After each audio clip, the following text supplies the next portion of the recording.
Hey, Chris Liepe here with my daily warm-up for getting my screams, distortion, aggressive singing, growls, getting those in shape for the day, whether I'm going to perform or record.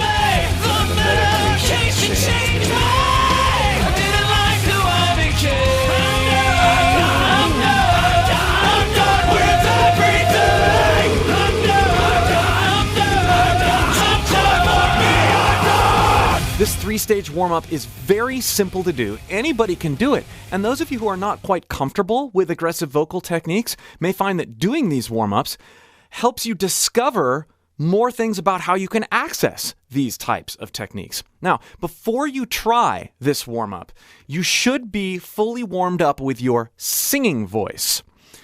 And to do that, a great place to start is to check out the video that I recently did on the channel, my Foolproof warm-up for singing high.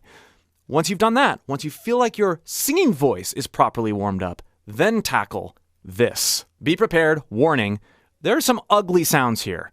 It's not pretty, but we're not trying to be pretty. We're trying to feel out our voice, come to terms with where our voice is and what it can do for the day. And then use it to its fullest potential without burning it out. Now, if you feel like you're stuck with your voice and you can't access these sounds at all, click the link below and join my free voice course. I'll help you free aspects of your vocals, aspects of your singing, so that you can be more likely to discover these kinds of things. The first thing I do, this is stage 1. I just give some good sighs.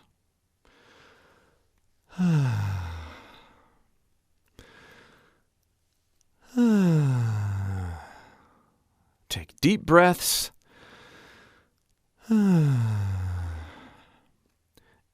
notice these sighs.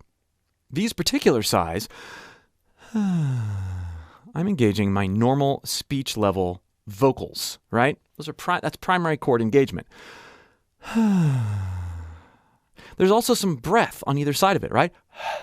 And on both sides of that primary chord engagement. Once I've done that, and I'm properly relaxed and maybe even feel just a tiny bit pleasantly lightheaded, I start adding a little bit more to this sigh. I'll do it and then I'll explain it.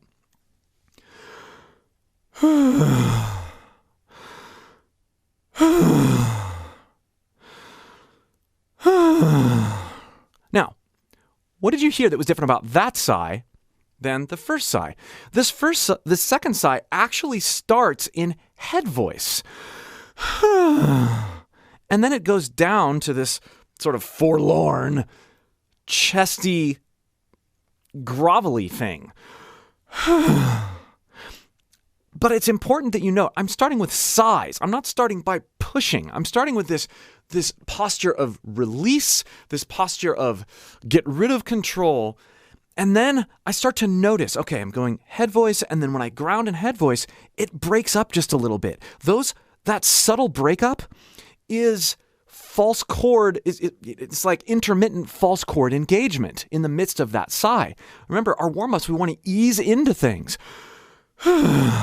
Ooh, there was more of breakup on that bottom of that as I cracked from head voice into chest voice.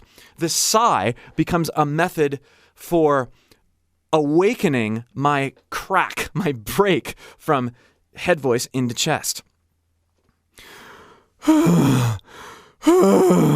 Ooh, that time as I continue to give more to this sigh, I went back up into head voice. There was this sort of thing that happened.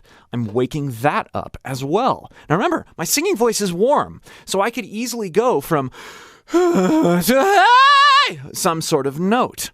I already have that consciousness and those juices flowing. This is really good.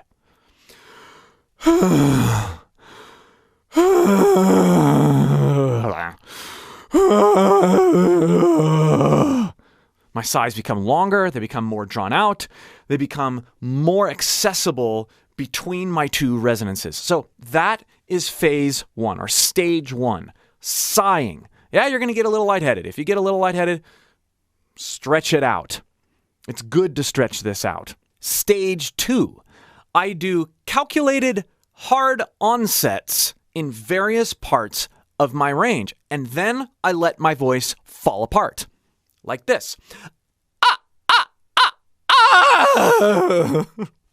So I have this element of control with that hard onset.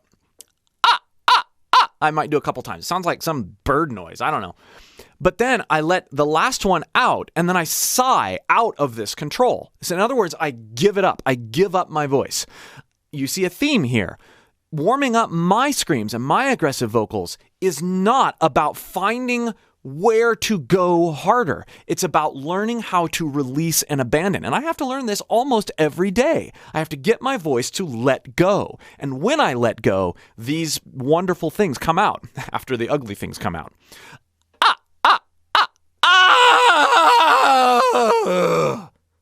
So I'm combining that with the sigh.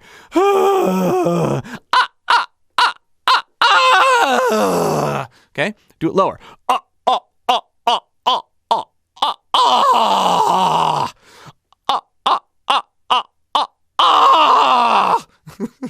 Now, when I'm doing this, especially in the lower range, I want to make sure I have a very open throat. Low larynx position, free, relaxed. You're not you're not doing that. You're still relaxing into this.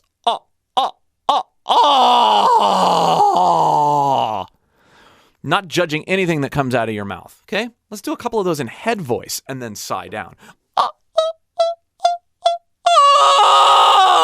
Ooh, you can hear some interesting things happen as I start to sigh out of head voice. Hear how broken up that was? That was kind of cool. It starts with the most basic sigh.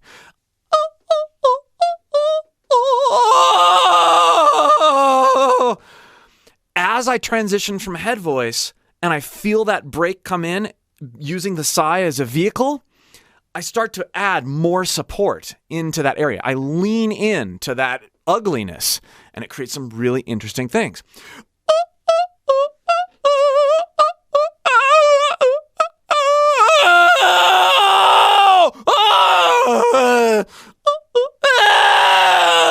Ooh.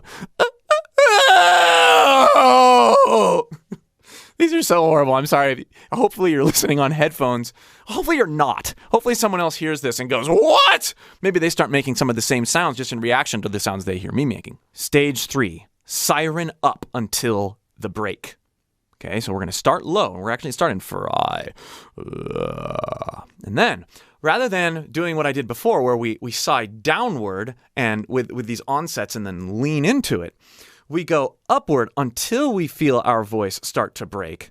And we kind of do the inverse, but we start with this very chesty feel. Now, you hear a lot of singers do this. Whether they're doing it with this approach, probably not.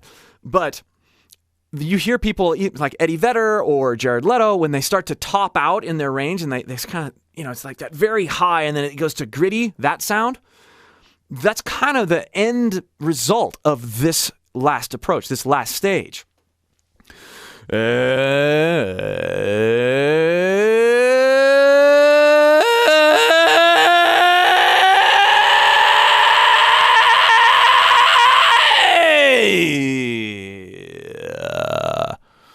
so we sirened, but rather than me reaching for the notes once my voice started to crack, I activated the same sensation that I felt when I leaned into my head voice as I was going down off of those onsets. So in other words, the sigh came in to play here.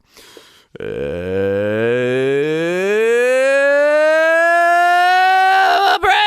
lean in.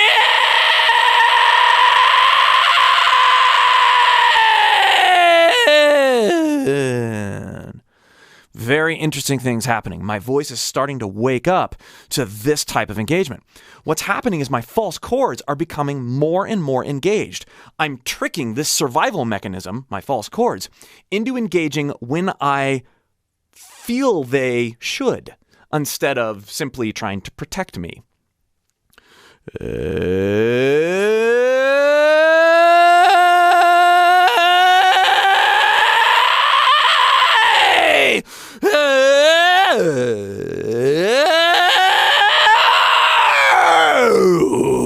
Now, You can take this same idea when you start manipulating the way your mouth and your tongue work.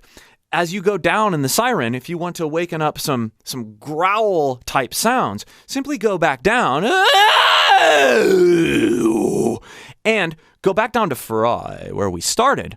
Change your mouth formation and lean into the false chord engagement that you feel, that you intercepted up at the top area of your chest range. Like this.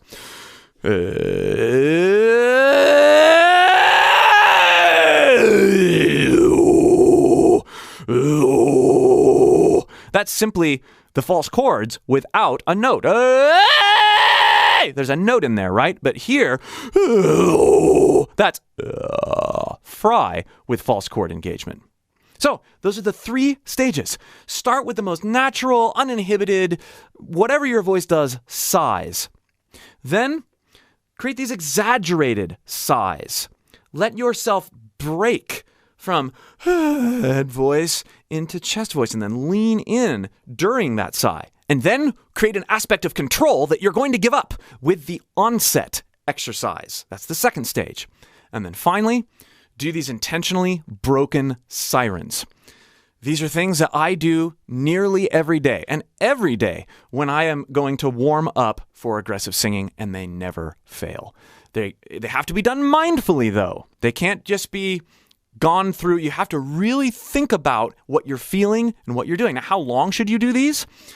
For me, it ends up being really only 5 to 7 minutes, but that's going to vary. You're going to have to feel things out depending on what other things you've already done with your voice, how warm you are from your singing, but that's a good guideline, a good starting point. Let me know what you thought of these ridiculous exercises. We'll see you for more.